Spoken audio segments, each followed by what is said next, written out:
Hello, knowledge seekers. In this episode of 20-Minute Books, we delve into the gripping pages of Fukushima, a comprehensive analysis of an unprecedented catastrophe that highlights the confluence of natural disaster, human error, and political missteps. Written by experts from the Union of Concerned Scientists, this book dissects the events leading up to, during, and following one of Japan's most devastating tsunamis, which precipitated the worst nuclear crisis since Chernobyl. With the insider knowledge of David Lochbaum, director of the Nuclear Safety Project and one of the United States' foremost nuclear experts, the critical expertise of Edwin Lyman, a senior scientist focused on global security issues, and the investigative prowess of Susan Q. Stranahan, an award-winning journalist with a history of work in environmental and energy issues, this book serves as a cautionary tale that challenges the perceived safety of nuclear energy.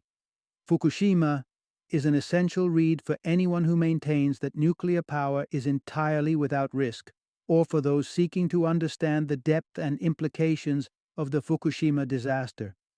It offers a potent blend of scientific analysis and real-world impact, a narrative enriched by decades of experience from its authors. Join us as we explore this extraordinary account of a crisis that has reshaped our understanding of nuclear safety and the dangers when preparations fall short in the face of nature's immense power.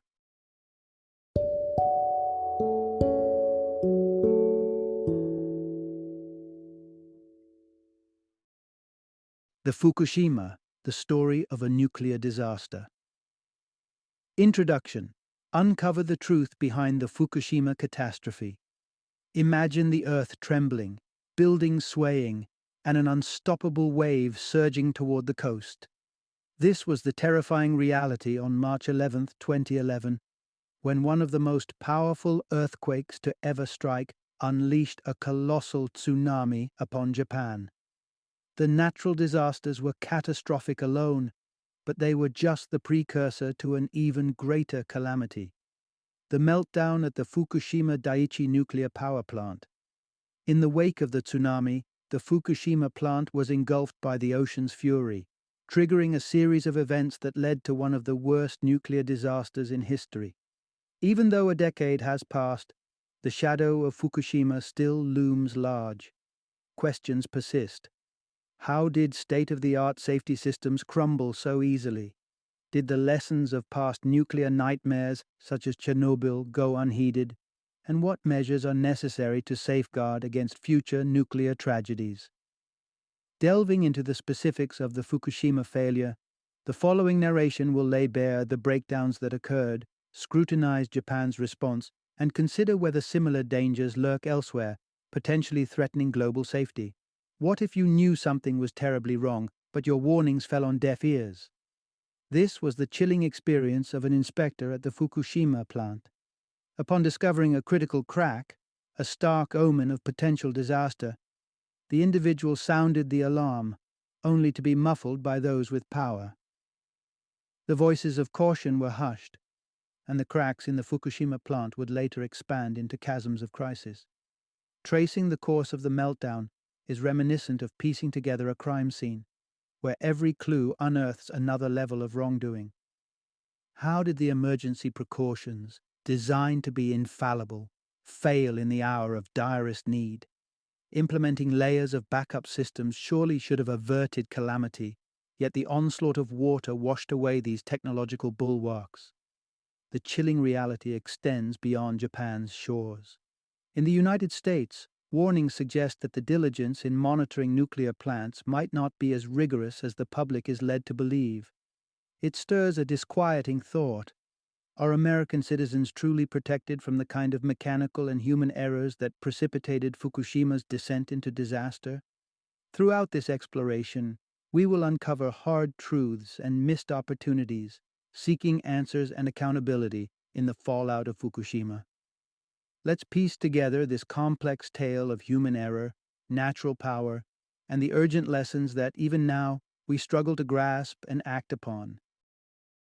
Part 1. A catastrophic quake and tsunami set the stage for a nuclear meltdown.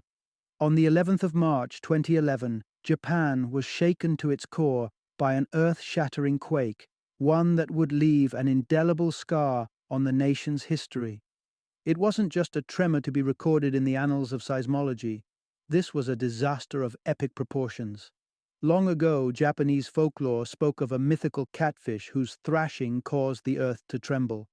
Now, far removed from myth and steeped in scientific precision, Japan's grasp of seismic activities is one of the most advanced in the world. Yet, the strength of the quake that day surpassed even their highest technological forecasts. Rising from the Pacific's depths about 40 miles off Japan's picturesque coastline, two massive tectonic plates collided, a subduction that released a force so tremendous it nudged the Earth's axis. This natural phenomenon wasn't only a testament to the planet's immense power, but also a somber prelude to disaster. In the aftermath of the devastating Kobe earthquake in 1995, Japan had dramatically enhanced its earthquake detection capabilities. An expansive network of sensors stood at the ready across the islands, the nation's ears to the ground, listening for the slightest quivers. When the monstrous 2011 quake struck, these sensors initially reported a 7.9 magnitude tremor, a figure that would soon prove to be a gross underestimation. In the ensuing days, it became clear the quake reached a magnitude of 9.0, making it not only the strongest ever recorded in Japan, but also one of the most significant globally. This quake released an energy 45 times more powerful than initially thought, and the repercussions were both immediate and far-reaching. Unleashed by the seismic upheaval, a tsunami of unfathomable ferocity followed, conquering all previous projections. Its energy was so robust that thousands of miles away, it still possessed the force to snap off a Manhattan-sized chunk of ice from the Antarctic's edge. The toll was heart-rending. Beyond the structural devastation, the human cost was profound, with the disaster ultimately claiming over 18,000 lives. The Fukushima incident, as it was later called, stands as a grave reminder of nature's unpredictable might and the human race's enduring vulnerability. Part 2. Fukushima Daiichi, the nuclear plant that wasn't ready for a tsunami's fury. As the citizens of Japan scrambled for safety amid the rubble left by the tsunami's wrath, a looming nightmare emerged at the Fukushima Daiichi nuclear power plant. The facility, despite its technological advances, was woefully unprepared for the onslaught it faced that fateful day. Just hours into the crisis, towering waves breached the coastal defenses and inundated the plant, severing its lifeline to electricity. This vital power wasn't just for lights or machinery, it was the heartbeat of the cooling systems designed to keep the nuclear reactors from overheating. Without it, the reactors would only have half an hour before their fuel began to melt, setting off a series of events that engineers dread: a meltdown. In the heart of the meltdown, a mixture forms that holds the fearsome potential to bore through steel barriers 6 inches thick. This corrosive sludge spells catastrophe, with the capability to breach the reactor and spew radioactive contamination far and wide into the environment. The deluge didn't stop at plunging the reactors into darkness, it also ravaged the emergency generators and locked the control room's instruments into silence. The operators were blind, with no means to gauge the terrifying processes now unleashed within the reactor's cores. Flawed from inception, the plant's emergency protocols were far from robust. During a meltdown, venting the system might be considered a desperate yet critical maneuver, having to purposely release some radioactivity to avert a reactor's explosion due to high pressure. However, the manual lacked crucial instructions on how to execute this venting when the electronic systems failed. Strikingly, the plant was equally deficient in basic communication capabilities. Standard procedure dictated that the plant should fax notifications to authorities and nearby municipalities during emergencies, yet the very tsunami that triggered the need for such alerts had snatched away the means to send them. In essence, Fukushima Daiichi stood as an ill-fated testament to underestimation and inadequate planning. As the world watched with bated breath, the gravity of the situation was clear. It was not just about restoring power or regaining control. It was about confronting the harrowing possibility that the plant's defenses might be too frail to shield both humanity and the environment from nuclear devastation. Part 3: Navigating the Chaos, the Battle for Accurate Information Post-Disaster. In the immediate aftermath of the tsunami, as chaos enveloped Japan, the public was thrust into a maelstrom of confusion and misinformation.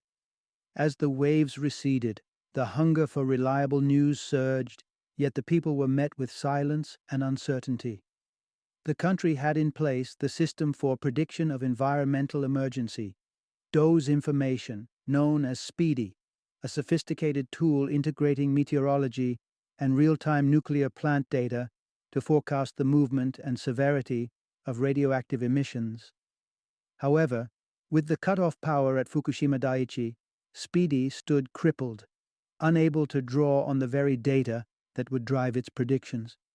Questions like the scope of necessary evacuation zones remained frustratingly unanswered. But technical troubles weren't the only source of the public's information woes. A more insidious barrier to the truth was at play: relationships too cozy for comfort between government agencies, traditional media, and the nuclear industry. Journalists who might have dug deeper, demanding accountability, were hamstrung by a culture where access was currency, and too much scrutiny could lead to its loss.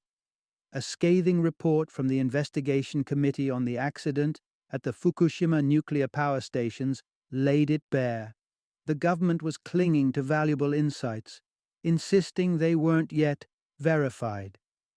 In their quest for accuracy, time ticked by, crucial moments that could have steered countless decisions, potentially altering the post-accident landscape. Amid these bouts of resistance to transparency, the government also shied away from labeling the crisis for what it truly was: a meltdown. Fearing public hysteria, officials skirted the term, opting for the vague and confusing fuel pellet melt. This choice of words did little to provide clarity or assuage fears at a time when clear, prompt communication was essential. In an era where information should flow freely, the citizenry found themselves adrift, piecing together scraps of data in a desperate attempt to understand the scale of the danger they faced. A stark reminder that, in the grip of a disaster, misinformation can be just as perilous as the event itself.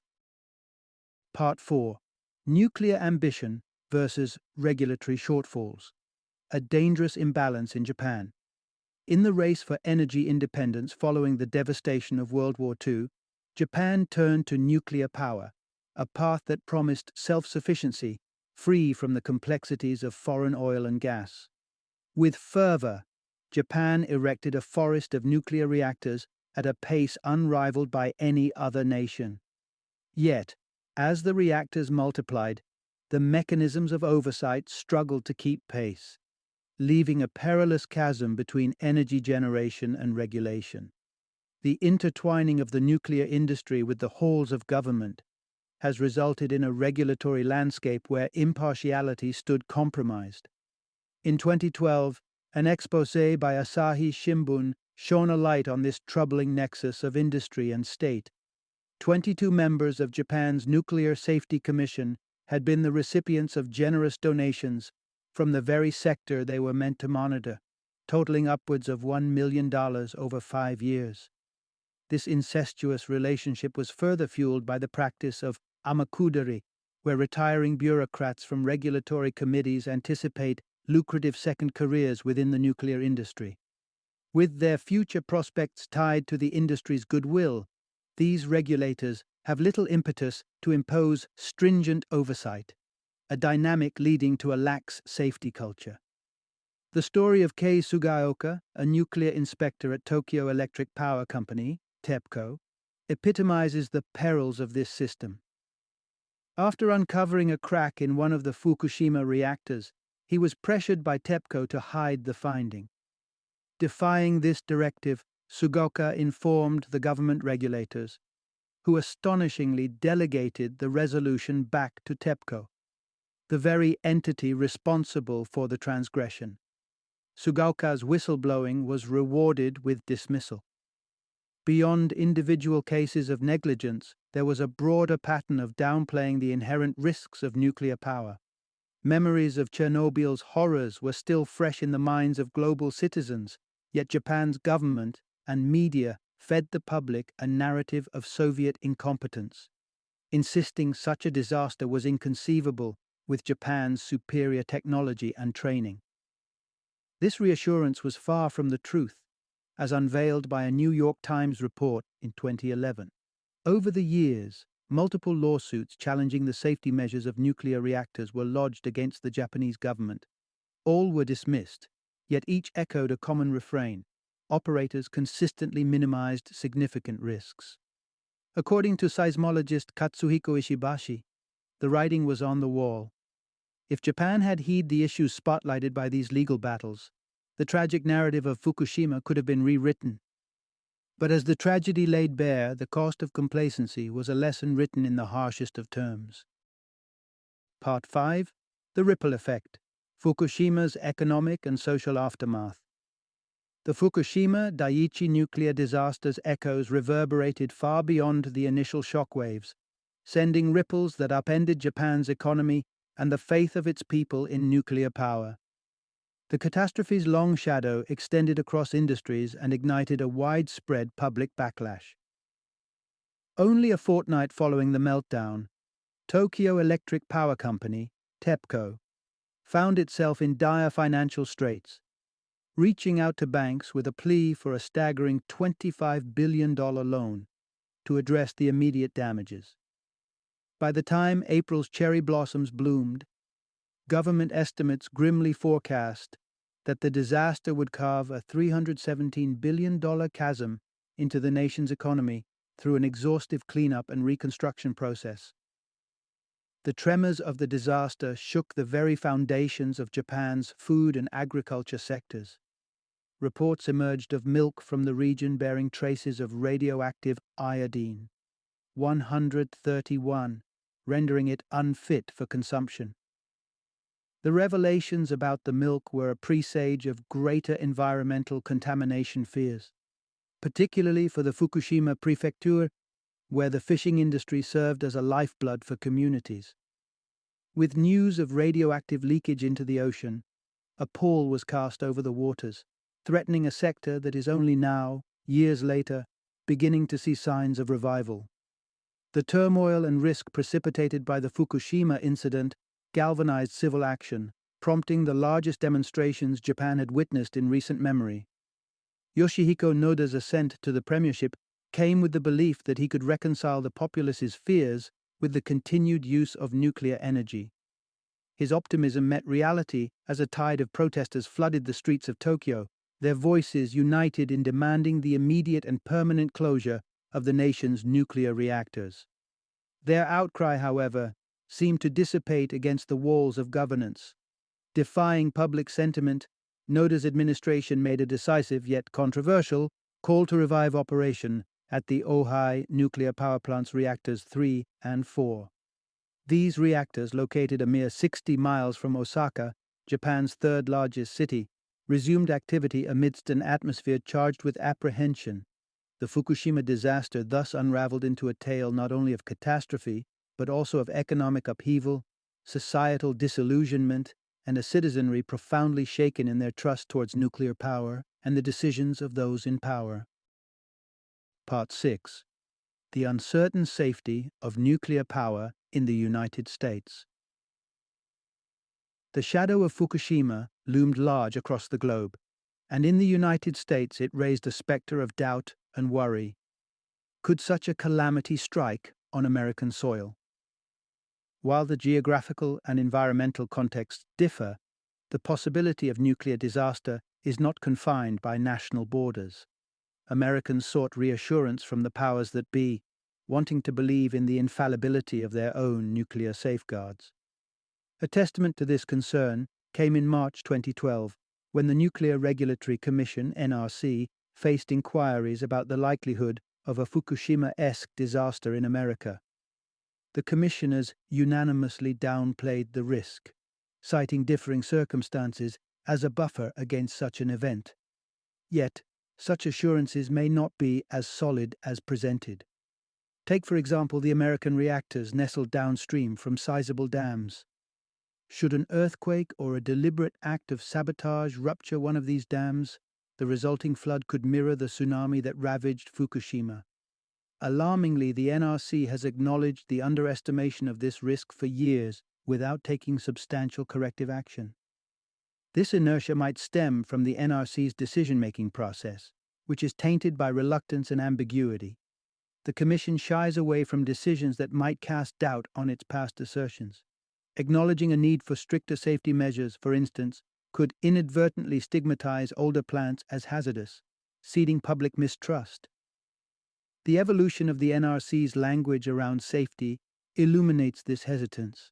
What began as a commitment to provide adequate protection of public health and safety has diluted over time to reasonable assurance of adequate safety. This shift subtly sheds the burden of absolute responsibility, leaving a vague adequacy undefined and unmeasured. As we grapple with nuclear energy's potential and peril, it's evident that risks are an inextricable part of the equation. The lessons of Fukushima implore not just the United States, but every nuclear-capable nation to confront these hazards head-on, striving for transparency, accountability, and above all, a commitment to minimize risks wherever possible. Final summary. At its core, the catastrophe that unfolded in Fukushima was a stark reminder of the volatile interplay between nature's might and human fallibility. While the seismic forces that triggered the cataclysm were beyond human control, the disaster's escalation into a nuclear nightmare pointed to a series of human errors and systemic failures that could have been mitigated. The calamity at Fukushima laid bare a nexus of corruption and complacency. Regulatory oversights, industry-government collusion, and a reluctance to acknowledge and act upon known risks were threads woven throughout the tragedy. As the dust settled, the chilling realization dawned that despite the enormity of the event, its lessons have scarcely rippled through the corridors of power in Japan, and similarly have been met with a disconcerting indifference in the United States. Today, even as the echoes of Fukushima linger, nuclear reactors continue to operate under the shadow of potential disaster. The bleak lesson that emerges is this: the true disaster lies not in the unforeseen forces of nature, but in the failure to learn from our past, to reform corrupt systems, and to prioritize safety and transparency over convenience and profit. Without a shift in this paradigm, the risk of another meltdown remains a potent and unsettling possibility.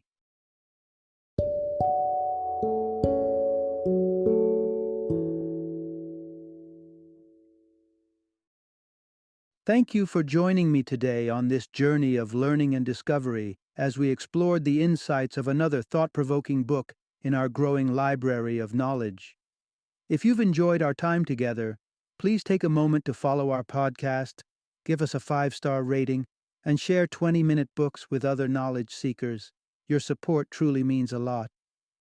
Don't forget to join me again in the next episode, where we will delve into another enriching book.